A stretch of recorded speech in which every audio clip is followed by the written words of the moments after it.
الفيسبوك شايفين اليوم دخلوا على الصفحه تاع حركه البناء الوطني اللي ما تتوقفش طول العام بمئات اللقاءات ومئات التحسيسات، لان الحزب السياسي وظيفته بناء الوعي، وظيفته التنشئه السياسيه.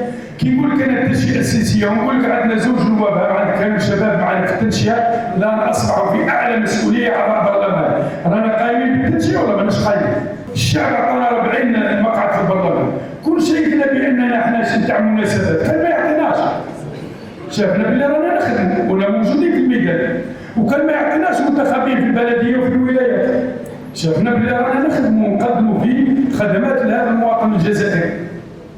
شافنا في حركه البناء الوطني باننا منذ 5 ولا 6 سنوات كقياده وطنيه ما سمعناش بحاجه يسموها العطله السنويه، وما ديناش عطله. انا شخصيا ما ديتش حاجه، رحت انا وولادي وعائلتي ديت عطله سنويه، ما شفتهاش، ما ديتهاش.